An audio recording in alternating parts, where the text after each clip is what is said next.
Hello everyone, आप सभी का एक बार फिर से स्वागत है हमारे यूट्यूब चैनल में बायोलॉजी विद शुभेंद्र कुमार। आज के लेक्चर में हम फर्स्ट वाला चैप्टर को कंप्लीट करेंगे, जिसमें मैं वेजिटेटिव प्रोपागेशन पे आज बात करने वाला हूँ, वेजिटेटिव प्रोपागेशन या रिप्रोडक्शन पे। और इस वाले चैप्टर में अब आपका जो पोर्शन है, वैसे तो ये बोर्ड एग्जाम, जितने भी यूपी बोर्ड एग्जाम देने जा रहे हैं बच्चे, उनके लिए ये चैप्टर हटा दिया गया है सिलेबस से। जो 30% सिलेबस में से था उसको हटा दिया गया, लेकिन फिर भी आप अगर फर्स्ट टाइम इस चैनल पे आए हैं तो आप जब स्टार्टिंग से सब चीज़ों के बारे में इंट्रोडक्शन लेते हुए चलते हैं तो आपके लिए बहुत ही अच्छा रहता है। तो इस वाले लेक्चर को हम एंड करेंगे और इस वाले चैप्टर को भी हम एंड करेंगे इसके साथ साथ, आज के लेक्चर के साथ साथ। तो सबसे पहले हम स्टार्ट करते हैं जिसके बारे में वो वेजिटेटिव प्रोपागेशन, यानी प्रोपागेशन भी कह सकते हैं और रिप्रोडक्शन भी कह सकते हैं, कायिक प्रवर्धन इसको कहते हैं। देखिए, कायिक का मतलब क्या होता है? कायिक का मतलब है कि पौधे के कायिक भाग से, जैसे तना, जैसे पत्ती और जड़, इन भागों से जब कोई नया पौधा बनता है, पौधे के कायिक भाग से। कायिक भाग बेटा कौन कौन सा? पहला कौन सा हो गया आपका?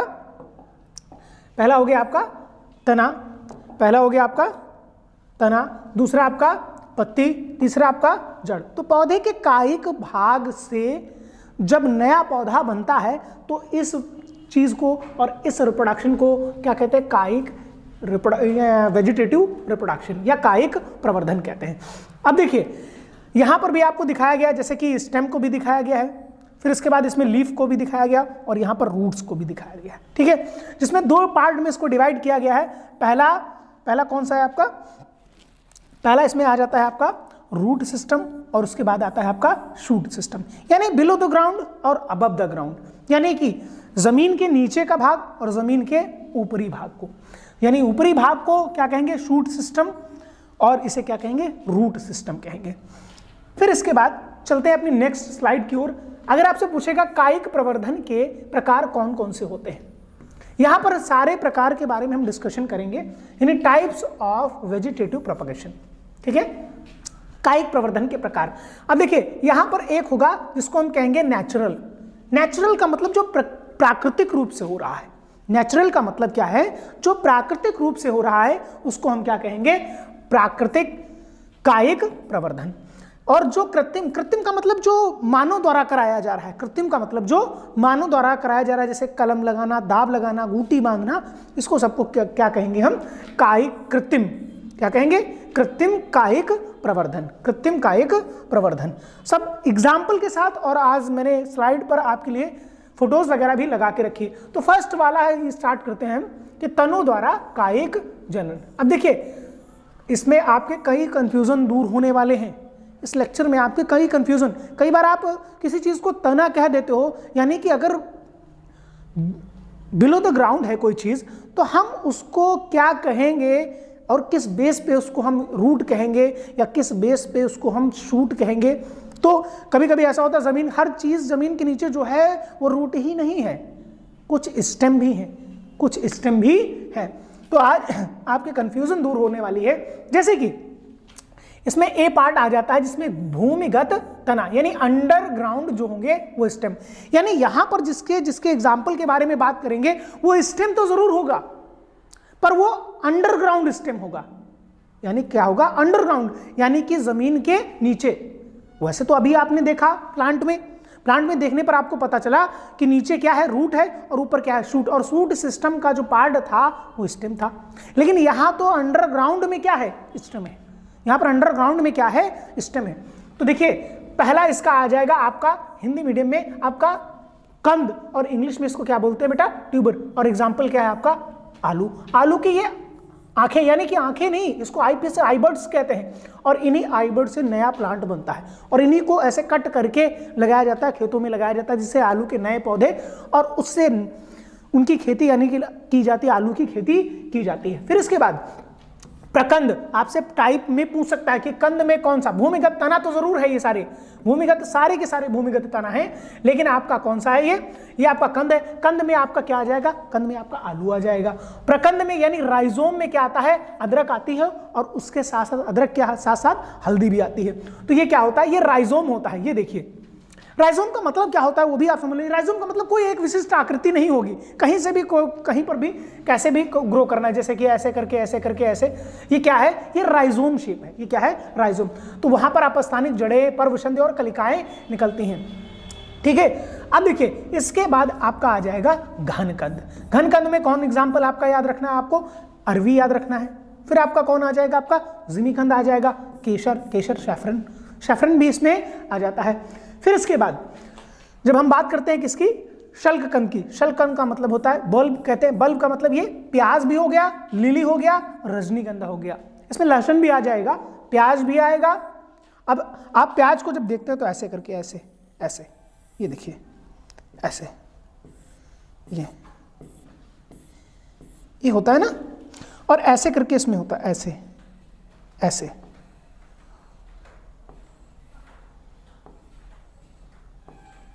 ऐसे करके, ये ऐसे होता है ऐसे करके। अब देखिए आपको बता दूं, ये जो पार्ट हम खाते हैं वो एग्जैक्टली लीफ होती हैं, वो पत्तियां होती हैं। जो पार्ट हम खा रहे हैं, यानी कि ऐसे जब सर्कल करके आप निकालते हैं उसमें से ऐसे करके राउंड, और इसके अंदर और इसके अंदर और, ठीक है। तो इसको मैंने ऐसे कट करके दिखाया, ऐसे कट करके दिया। उस दिन मैंने आपको बताया था अनुप्रस्थ और अनुदैर्ध्य, अनुप्रस्थ और अनुदैर्ध्य, अनुप्रस्थ और अनुदैर्ध्य। तो ये उसकी क्या है, अनुदैर्ध्य काट है। तो उसमें जब हमने आपको दिखाया तो ये क्या होती है, ये इनको बोलते हैं फ्लैशी लीफ। फ्लैशी मतलब गूदेदार, फ्लैशी का मतलब क्या होता है, गूदेदार जो पत्तियां होती हैं उन्हीं का हम सेवन करते हैं। अब आपको पहली बार शायद ये पता चला होगा कि हम जो खा रहे हैं वो पत्तियां हैं। प्याज को जो फ्रूट हम समझ रहे थे अभी तक, वो क्या है, एग्जैक्टली उनकी लीफ है, यानी उनकी फ्लैशी लीफ है। उन्होंने क्या कर लिया है, भोजन का संचय कर लिया है। उन्होंने अपने अंदर क्या कर लिया है, भोजन का संचय कर लिया, जिसके कारण वो फ्लैशी हो गई, ठीक है। तो ये भी कंफ्यूजन आपकी क्लियर हो गई होगी। तो अगर आपको कुछ भी नया जानने के लिए मिला हो तो लाइक करें और इसको सब्सक्राइब करें। अगर कोई भी कंफ्यूजन भी है तो आप उसको कमेंट बॉक्स में जाकर के वहां पर भी कमेंट भी कर सकते हैं। और यहां पर देखिए इसके बाद आपका ब्रायोफिल्लम आ जाएगा, अगियो आ जाएगा, और आपका आ जाएगा water hyacinth. The terror of Bengal इसको तो कह दिया गया था, द टेरर ऑफ बंगाल। ये अमेज़न के फॉरेस्ट से इसको लाया गया था, वहां का ही नेटिव है, वहां से कई जगह पे। और ये जल में जब ये वृद्धि करना, बहुत तेजी से वृद्धि करना स्टार्ट कर देता है और सनलाइट को नीचे तक जाने नहीं देता है, जिसके कारण वहां के यानी उस पॉन्ड के, उस तालाब के जो जीव होते हैं उनकी डेथ हो जाती है। वहां पर वो जीव मर जाते हैं और ऑक्सीजन में भी भारी कमी आ जाती है। तो इसको भी आप याद रखना था, टेरर ऑफ बंगाल भी इसको कहा जाता है, और इसको जलकुंभी के नाम से भी जाना जाता है, और वाटर हाइसेंथ कहते हैं इसको, ठीक है। तो याद रखना इसको भी आप। फिर इसके बाद आपका आ जाएगा, सेकंड पॉइंट में आ जाएगा आपका अर्धवायवीय तने। अर्धवायवीय जो होगा वो सब एरियल होगा। सब एरियल में कौन कौन से आएंगे बेटा, यानी ऊपरी भूस्तारी, यानी रनर होंगे। रनर में कौन आएगा, दूब घास आ जाएगी, खट्टी बूटी आ जाएगी। दूब और घास आ जाएगी और खट्टी बूटी भी इसमें आ जाएगी। आपने देखा होगा ऐसे ही, ऐसे करके ऐसे, ऐसे करके और ऐसे करके, ऐसे करके। वैसे इस शेप में जब आपने पढ़ा होगा तो आगे जाकर के पढ़ेंगे तो इसमें आपका ऐसा जो होता है ना, वो आरएनए का आकार भी होता है, आरएनए का ऐसा आकार भी होता है। रनर, अब देखिए दूब, घास, खट्टी बूटी। अच्छा, घास की एक और खास बात बताता हूँ आपको। ये जैसे घास है तो घास को अगर बीच से कट कर दिया जाए तो यहीं से ये ग्रो करना स्टार्ट कर देती है, यहीं से ये ग्रो करना स्टार्ट कर देगी, ठीक है। तो आप ऊपर भूस्तारी में, रनर में क्या याद रखेंगे बेटा आप, यानी दूब, घास, खट्टी बूटी। फिर भूस्तारी में क्या क्या आपको है, यानी ऑफसेट इसको कहते हैं, यानी कि अभी जो हमने आपको एग्जाम्पल में बताया, कौन सा बेटा, जलकुंभी, इसको वाटर हाइसिंथ भी कहते हैं, और इसको द टेरर ऑफ बंगाल भी कहते हैं, ठीक है।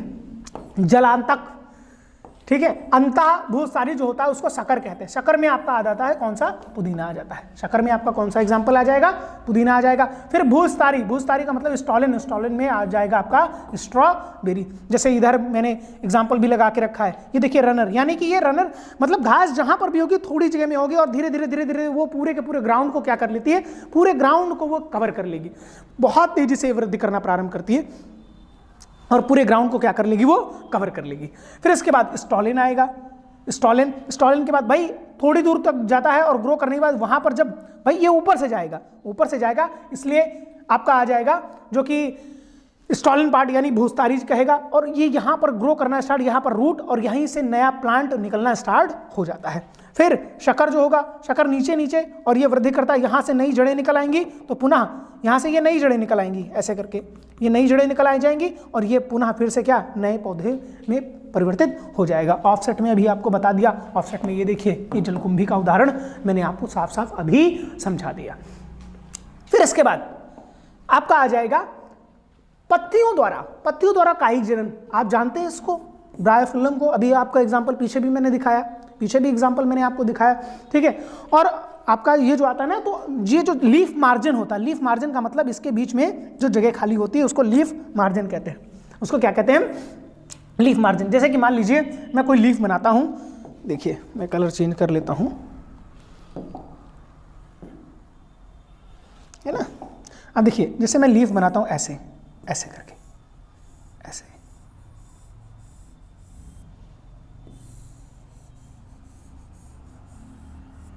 ऐसे, तो ये क्या है? ये वाला जो पार्ट है, ये वाला जो पार्ट आ जाता है आपका, ये लीफ मार्जिन है, ठीक है।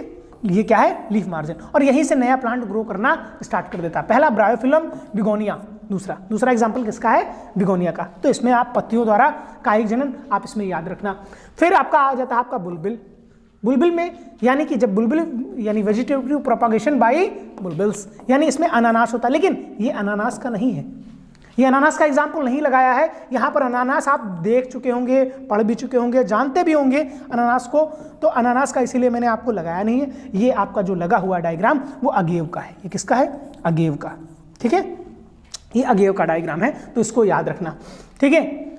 चलते हैं अपनी लास्ट स्लाइड की ओर, और इसमें आपका आ जाएगा कृत्रिम यानी आर्टिफिशियल। आर्टिफिशियल के पार्ट में अब आप देख लीजिए क्या क्या आता है इसमें आर्टिफिशियल में, यानी आर्टिफिशियल वेजिटेटिव प्रोपागेशन। पहला आ जाएगा रोपण विधि, रोपण में यानी कि ग्राफ्टिंग करते हैं, ग्राफ्टिंग। सेकंड आपका आ जाएगा कलिका रोपण, यानी इसमें क्या करेंगे?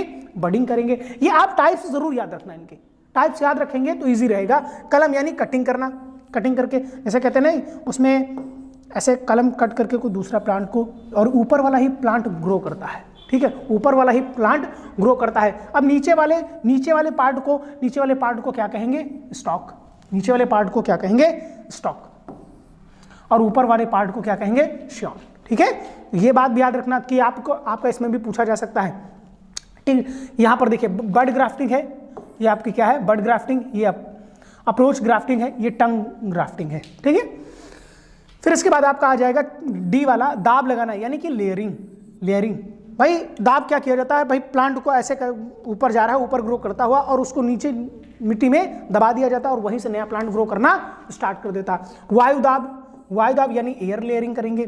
फिर इसके बाद क्या करेंगे? शाखा प्रबंधन में आपका शाखा में ऐसे दूसरे पार्ट, जैसे मैंने आपको बताया ना कि स्टॉक और श्योन होता है ना, तो ऐसे लगाया जाता है। तो लगाने के बाद वो क्या करता है? वहां से नया प्लांट ग्रो करना स्टार्ट कर देता है। ये आपका बड ग्राफ्टिंग का एग्जाम्पल है, ये आपका बड ग्राफ्टिंग होगा। फिर अप्रोच ग्राफ्टिंग, फिर इसके बाद टंग ग्राफ्टिंग, फिर आपका क्राउन ग्राफ्टिंग और वेज ग्राफ्टिंग। तो इस प्रकार से ये ग्राफ्टिंग होता है, यानी कि ये क्या है? ये आर्टिफिशियल जो हम करते हैं, यानी हम जो कराते हैं प्लांट को अच्छा बनाने के लिए और अच्छा कराने के लिए, तो उससे हम क्या कहते हैं कि आर्टिफिशियल वेजिटेटिव प्रोपागेशन, ठीक है। तो आज के लेक्चर में यहाँ तक ही हम समझेंगे, और यहाँ तक इसका कंप्लीट, यानी कि यहाँ पर आपके सारे के सारे पार्ट मैंने आपको बता दिए। नेक्स्ट जो चैप्टर आपका आएगा वो हम flower, reproduction in flowering plant start करेंगे, जिसमें हम फ्लावर के बारे में सारी डिटेल में स्टडी करेंगे, क्योंकि वो इंपॉर्टेंट चैप्टर है और एग्जाम की भी दृष्टि से बहुत ज़्यादा इंपॉर्टेंट है। तो वहाँ से हम जब स्टार्ट करेंगे तो आपका पूरा का पूरा डिटेल में समझ में आ जाएगा। और अगर इस चैप्टर से भी कोई भी संबंधित आपका कोई भी प्रश्न है तो नीचे कमेंट बॉक्स में ज़रूर छोड़ें, और पसंद आता है तो लाइक करें और सब्सक्राइब करें, क्योंकि सब्सक्राइब करने पर जब बेल आइकन आप हिट कर देते हैं तो जितने टाइम वीडियो अपलोड होता है आपको तुरंत इन्फॉर्मेशन आ जाएगी, यानी कि नोटिफिकेशन आ जाएगा, जिससे आप हमारे लेक्चर्स को अटेंड कर सकते हैं। लाइक करें, सब्सक्राइब करें और ज़्यादा से ज़्यादा लोगों को शेयर करें। नॉलेज जितना ही आप शेयर करेंगे एक ना एक दिन आपके पास वापस ज़रूर आएगा। थैंक यू क्लास, आज के लिए इतना ही, और मिलते हैं नेक्स्ट लेक्चर में अपने नए चैप्टर में, reproduction in flowering plant. Thank you so much.